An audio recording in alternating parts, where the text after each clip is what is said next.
Hola amigos, ¿cómo están? Bienvenidos a la segunda semana estatal de Ciencia y Tecnología. El día de hoy les hablaremos sobre carbohidratos. Así es, las biomoléculas de las cuales todo el mundo quiere escapar.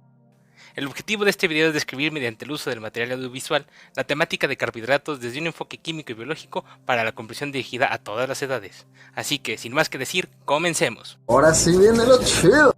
A todo mundo le ha pasado que cuando escucha la palabra carbohidratos, lo primero que piensa es en De repente se me quitó el hambre. Pero vamos a cambiar eso. Los carbohidratos, hidratos de carbono o glúcidos son las biomoléculas más abundantes de la Tierra.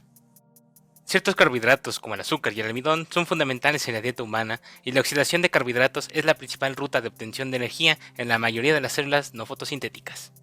Los carbohidratos están formados por carbono, hidrógeno y oxígeno en la siguiente proporción. En todos los carbohidratos siempre hay un grupo carbonilo, el cual es un carbono unido a un oxígeno mediante un doble enlace. Este grupo carbonilo puede ser un grupo aldehído o un grupo cetónico. Los carbohidratos se clasifican en dos grandes grupos: OSAs, como los monómeros, los monosacáridos, y que están constituidos por una sola cadena polihidroxialdehídica o polihidroxicetónica, y óxidos, que son los glúcidos más complejos derivados de las OSAs por unión de varios monosacáridos. Dentro de los óxidos podemos distinguir holócidos, que solo están formados por la unión de OSAs, y heterócidos, formados por dos tipos de componentes, carbohidratos y otros tipos de composición como proteínas y lípidos. Existen tres clases de carbohidratos según su tamaño: monosacáridos, oligosacáridos y polisacáridos. Comenzaré hablando sobre los monos. No, esos monos, no, déjenme terminar. Los monosacáridos. Los monosacáridos, o también conocidos como azúcares simples, son los carbohidratos más simples que existen. Consisten en una sola unidad de polihidroxialdehído o cetona. Estos se utilizan como sustrato energético, además de formar parte de los nucleótidos y tienen la capacidad de unirse a lípidos y proteínas. Los monosacáridos son capaces de oxidarse, es decir, son reductores, aminarse, es decir, se pueden asociar con grupos aminos, reaccionar con ácidos, incorporarse con grupos fosfatos y grupos sulfatos, y unirse con otros monosacáridos a través de enlaces glucosídicos. No, hombre, a veces soy una cosa pero bárbara.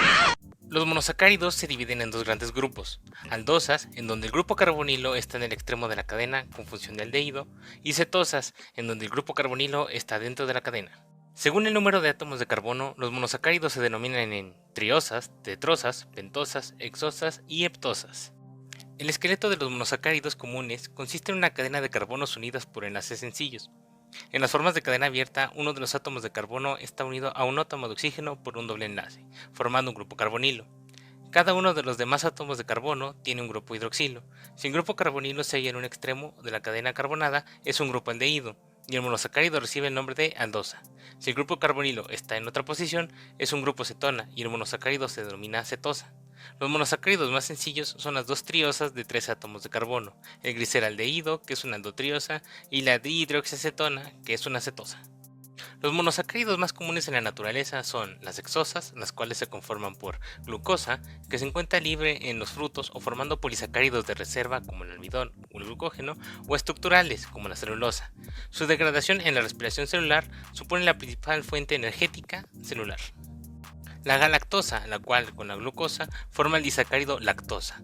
Forma parte de polisacáridos como gomas, pectina, mucílagos y está asociada a lípidos en forma de cerebrocitos. Por último, la fructosa se encuentra libre en frutas o unida a la glucosa formando el disacárido sacarosa. Los monosacáridos de 5 carbonos, conocidos como pentosas, se dividen en ribosa, que es un componente estructural de los nucleótidos y ácidos nucleicos, y ribolosa, que es un intermediario de la fijación del dióxido de carbono en los seres autótrofos. Los monosacáridos tienen centros asimétricos, es decir, contiene uno o más átomos de carbono asimétricos, o también conocidos como quirales, y por lo tanto se producen formas isométricas. Ahí está. Es horrible. Me da asco solo verlo. Esos ojos saltones, su forma cuadrada, esos dientes salidos, esa estúpida corbata. Pero a ti te queda bien, Bob Esponja. Bien, yo les hablaré de los disacáridos, los cuales están formados por dos monosacáridos unidos covalentemente mediante un enlace o glucosídico.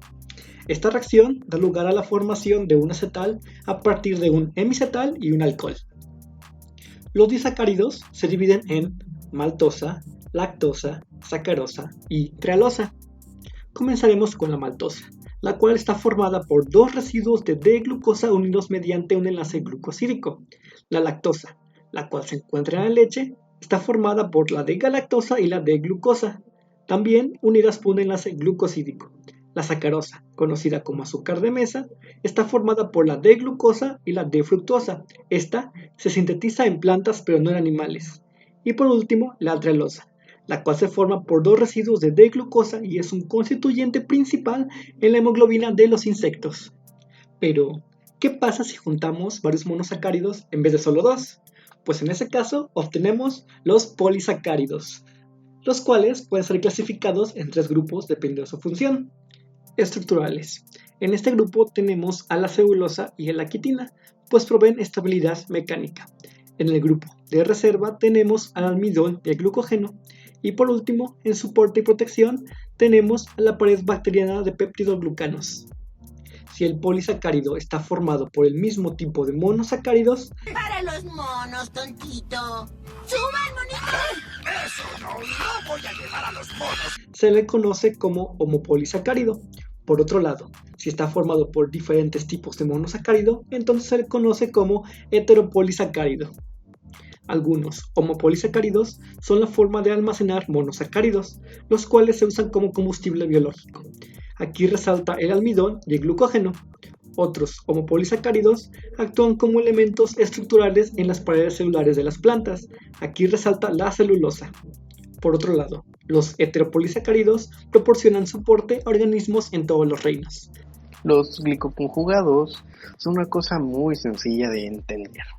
Son el resultado de agregar cadenas de azúcares a otra molécula, o sea, azúcar más algo. Este algo casi siempre son proteínas o lípidos, que forman glucoproteínas, protoglucanos y glucolípidos. La única diferencia entre los que se forman de proteínas, los dos, son que los glucolípidos hay más azúcar que proteínas y en los protoglucanos hay más proteínas que azúcar. Estos glicoconjugados tienen bastantes chambas. Para hacer sus chambas, ellos sus chambas. De todos sus trabajos, los más importantes son, primero, Uber, o sea, transportadores de información entre células, como por ejemplo las hormonas. Las hormonas son moléculas que liberan las células para comunicarse unas con otras. Puede ser con la de ladito, con las 20 que la rodean, con un órgano específico o con todo el cuerpo si se manda al torrente sanguíneo. Ejemplos por esto son la insulina y el glucagón, que le dicen al cuerpo, oye, hay mucho azúcar en la sangre, mándala al hígado, que si no funciona se tiene problemas como diabetes. La testosterona, que incrementa la masa muscular en los hombres, define si te va a salir la barba, qué tanta y eso. Y otra es la adrenalina, que cuando estás en una situación de peligro o estrés, estimula la glucogenólisis en el hígado, liberando una ráfaga de energía al cuerpo. Estimula la glicólisis en los músculos para hacerlos más eficientes. Aumenta el ritmo cardíaco para mandar más oxígeno a los músculos, todo esto para prepararte para pelear, y aún así es no cargarte al que me fue a tu novia porque eres buena gente. Solo algunas hormonas son glicoproteínas, pero estos son los ejemplos más importantes que se me ocurrieron. El siguiente trabajo, la siguiente chamba es repartidor de Amazon Prime, o sea, etiquetar las proteínas para transportarse a diferentes lugares dentro de la misma célula. Por ejemplo, entra algo de afuera, digamos, una proteína. Y esa proteína la necesitamos cerca de, digamos, el núcleo. Están en los dos extremos, uno en el extremo, otro en el centro.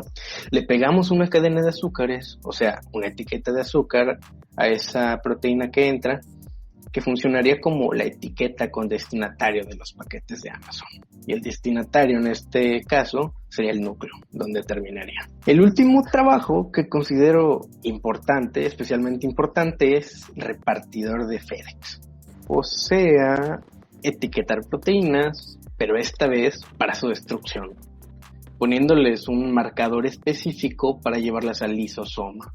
El lisosoma es una cosa sellada dentro de la célula que destruye moléculas que no necesitamos o que pueden dañarnos. Hasta la próxima.